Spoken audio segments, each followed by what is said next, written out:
It's just like it's something I really admire Mushi for in the teams he plays for, is that he is not scared to try something that others would never even consider picking. Like, I'm not saying Wraith King is completely ridiculous as a pick, but I remember at DAC they played a support Riki. I could not believe it when I saw it. It did not work. But but they actually had the confidence. Like that's what matters. He was like, this is how it's going to work. I believe in this. We don't care what the metagame is. We don't care what other teams are picking. We're going to surprise them and we'll catch them off guard with something different. I mean, there's definitely credit to that. He goes a lot with feeling, you know, like it's like he tells it, guys, I actually have this feeling that this is going to be good this game. So we're going to do it. Goes off of his instincts a little bit more. If the team trusts it, it's a very powerful ability to have. Yeah, for sure.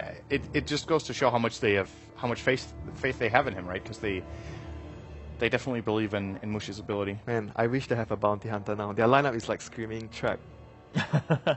You track and you just trade kills and you run around. You chase with TA and the snowball and the sigil. They have a lot of like fighting and small fights and chasing power. And track would definitely be something that they would want to have, might consider to have in their team composition. At the same time, I think Clockwork has like he can counterplay them really easily though. Like isolating the Tusk and the Wraith King, who are pretty low mobility heroes after Snowball. Like Snowball usage and Clockwork, Hookshot, and Cog placement is very, very important in this game.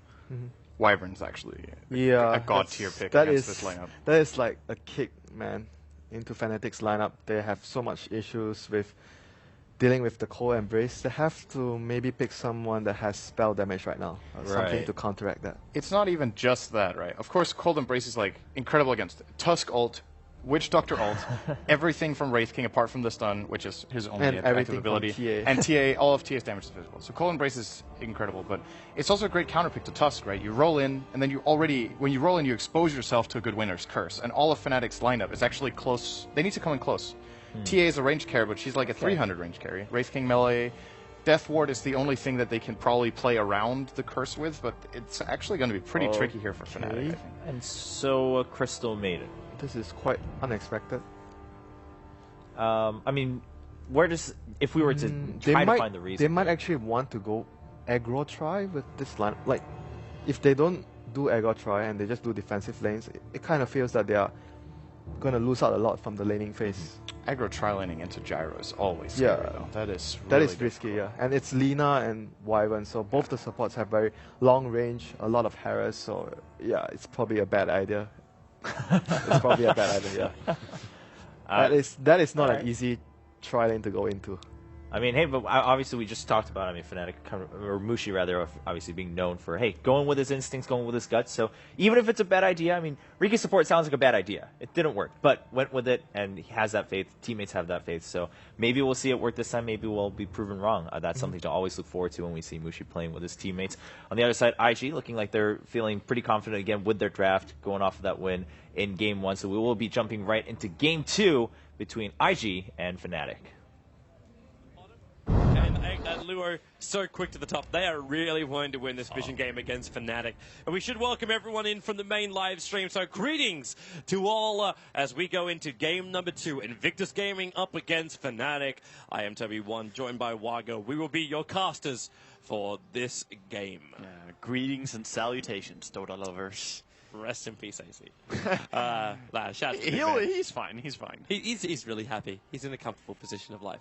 Yeah.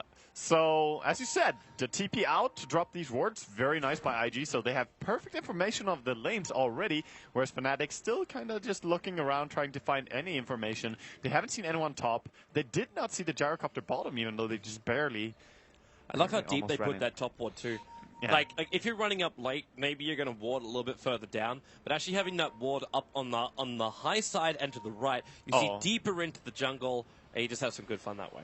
Yeah. You see the ganks before they really arrive, and you probably maybe get a glimpse of the CM's levels. Yeah, it's a very nice ward. I like it a lot. Can't believe CM no Arcana. She actually doesn't. Well, at least we don't have to see that annoying puppy from running around. I don't like the creatures, Toby. No creatures in my Dota. What the hell, pets? What is this? It's called My Little Pony. Oh God. Okay, so the Observer Ward once again being planted. This is now our second time today. Yeah. We're seeing this very early ward being planted, watching the mid lane. Popular spot, indeed. And, before before. It helped them a lot when it was, who was it? Faith playing the Bounty Hunter who dropped those wards? Yeah, it was. Yes. Against the Secret, which was very nice, but it did still not manage to win the game for them, but it was really nice for mid lane. But this time the shoe's on the other foot. And the same matchup mid as well. The Bloodseeker versus that. Oh, top lane. Real trouble for Luo. KOXY looks like he started off with his son and Johnny, also with a paralyzing cask, and they're just pushing him out as far back as they possibly can. There's no one else coming apart from, well, actually, yeah, there is. It's Chuan up the lane, throws the sentry ward, but there's no obs there. There's nothing there. Gonna miss it. And meanwhile, just trying to focus, you know me, priorities. I'm looking at mid lane mostly for the laning. Mushi playing a very nice TA here, just harassing Ferrari a lot with the side blades. He definitely did a good job so far, as Bloodseeker struggling a little bit. Yeah, just a little bit, but as long as he can still find the last hits, like the regeneration battle between Mushi, like Mushi relies more heavily on his bottle, which he doesn't have because he went for the early Wraith Band. Yeah. But Ferrari, like, you got the 2 points up in the Thirst. He's having a very, very fun time here in the mid. It can get very scary when people go low HP on the other lanes. In Ohio, on bottom lane, like that really position. Yeah, exactly. He's actually salving earlier than he might have done previously, just because of the advantage to Ferrari. Oh yeah, I mean that's definitely a thing you call out when you're playing a game like this and you notice that the Bloodseeker is just going ham. You're like, guys, what are you doing? Please just salve up, stay high on HP, and do not run around with like 200 HP.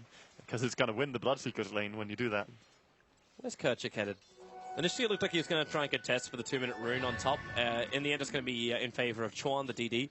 But he's wasting a lot of time where he could be stacking / farming the Dire jungle. Yeah, actually. He could have been farming a little bit more. I like, when you're running a jungle CM like this, what I like to do is to try one smoke gang and just make sure that that one works, and all the other time just farm as effectively and efficiently as possible.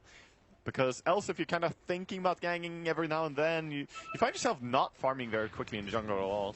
This is from watching a lot of Poppy games and Aka games as well, of jungle CM. Yeah. I give massive props to KYXY. Like, this lane couldn't have been easy to start with, but he's managed to find 12 CS with 2 denies. Yeah, but the DD Wyvern now really just marking his territory, running up. But of course, in the end, it runs out of time, so they finally got D-ward the pull. Very nice D-ward by Johnny, actually. First sentry gets it, and not a common spot as well. So really understanding the words of IG. IG. So your bottom lane's looking good for Burning. He's the highest CS on the board. Wraith King is slowly keeping up with him. So that I don't think there's too much to read into. Faith maybe a little bit more trouble, as Ohio as well as Faith just play around in the jungle. The middle lane's Mushi, 16-7, up against the 12-3 of Ferrari. Everything looks fairly even on that front. And then the off lane, Luo, it's not quick levels because you've got Chuan having to stand with him, but he's finding really good CS in the lane. Yeah, compared to the off-laner of Fnatic, who is walking around at 5-0, and that's Ohio's Tusker. Yeah, Tusker is really being bullied away. He's having a very tough time, so I don't know what he's supposed to do as well. If no pulls are being done by the Lina, where is he meant to go? They have good lane ward showing wherever he walks. It's that early vision that IG TP'd out to drop. Can't leech much experience. So, Kerchik. just gonna check the rune. Where are you? Okay, they're actually going to battle for the top rune, and Kerchik's going to be able to grab it. It's just the bounty. Yeah. Tron, of course, cancelling the clarity at least of the Crystal Maiden, but not much more to do, and she's always full, or she's already full mana. Faith gonna be initiated upon here by the Tusker, doing a good job harassing her. He has to snowball. Yeah, but because the Light Strike Array missed, Faith doesn't have the extra space for himself. Now he's going to back off cooldown again. Hits an Ohio and Burning rotating in. Meanwhile, it's actually First Blood up on the top lane. The Winter Wyvern Ohio, is there even more damage to kill him off here? Burning, yep. There's another Rocket Barrage. They will finally get the kill. 10-1, baby. And it was Wyvern who died, or X marks the spot right there, up on the top. Yeah, very good to find that kill. Wraith King is a very strong laner in that regard. His stun is really, really useful. He has 2-second duration on every level and 2-second slow afterwards, dealing quite a lot of damage as well. So, very useful skill. Very passive early start to the game too. Yeah. You get 1-1 and we only just get the kills now. Yeah, but then came the dives, a little bit of fighting, and then Gyrocopter went pew-pew. That's all it needs to do early on. Yeah, maybe they will try mid now with the Rupture. They do throw the Rupture on Mushi. He's going to try and run away. course, level 1 Rupture is not super strong. He has a salve, he can keep running. Oh no, the salve got cancelled. Chuan's on the chase here. They're going to snowball in. Ferrari a little bit too deep, but then they Cold Embrace in. Ferrari kept alive. Mushy still with defensive refraction charges. Now he's going to run out. The Winter Wyvern getting the kill. Nice punish. So deep here. Body blocks. Body blocking of Chuan. So Tuskar can find himself a 1 kill. In fact, another one there. What a nice support player, just giving that away to Ohio as well. Because he could have very easily just attacked and taken that kill, but he's like, nah, I'm just going to hold you in place with my body block right here. Nice play there overall. And just unfortunate for TA. Could have kept running, because level 1 Rupture doesn't deal enough damage to cancel salve. So he could have kept running, and he would actually have probably lived there. But still, an amazing punish for him, regardless. And things are going to start to get a little tight now with Fnatic getting a couple of these kills. Because the Golden Experience is going to swing back their way.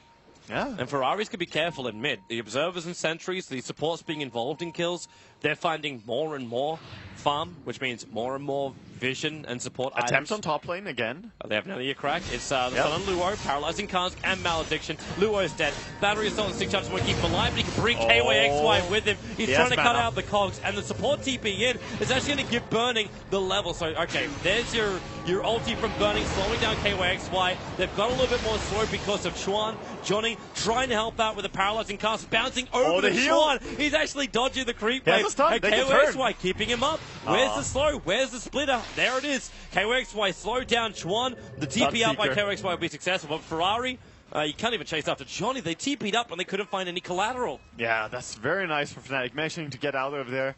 They could maybe have had an idea to turn there, but very smart to keep running as Bloodseeker was TPing out. I did not see that. So, very well done, and Fnatic get away. And of course, that's wasted time for Ferrari. Meanwhile, Mushi is just pushing the mid tower. And Ohio even is finding space on bottom. Having good times for Fnatic all across the board. Yeah. They still have to be concerned about Burning. Like, more than anything else, they have to be worried about him. But the flash farming isn't on the same level as what we saw with, like, Secret earlier on, where you just move around from stack to stack. Yeah, he's not completely uncontested. So, this game, he does have the top farm, but yeah. Luo. The Cogs trying to protect him, but Ohio has the snowballs down. Johnny can't keep up with him, however. And if they had the Death Ward, Fnatic would have had that kill, but the level 6 isn't there for him just yet. Yeah, not just yet. Kercher could help him out. He could just, like, frostbite the Alpha Wolf and let him take the experience. But they're going to try on the Wraith King top. They know he doesn't have ulti. They just Rupture him now. Look at how close Ferrari is hiding. Oh, there's your Rupture. And KOXY just running it off. He does have 2 1 charges, but now the Blood Right burning. The call down as well. The TP started, but they ended up cancelling that one. They would have to TP so much sooner because they're going bottom lane. They're after Luo. Hook shot up. He wants to try and cox him back and actually lock him in range of the tower. Luo will die here, but maybe not with the Cold Embrace. The Malediction's not doing the work, and the Battery Assault with Chuan behind him. The Slave comes in from Faith. He'll find one of the kills. Luo should still be careful with his life. Yeah. With that backup. Ferrari. Careful. Okay, yeah, Mushy, he's got a lot of power there. Yeah, Bloodseeker always so fast hero. Like, just with treads and people not even being that low HP, he's still 400 movement speed.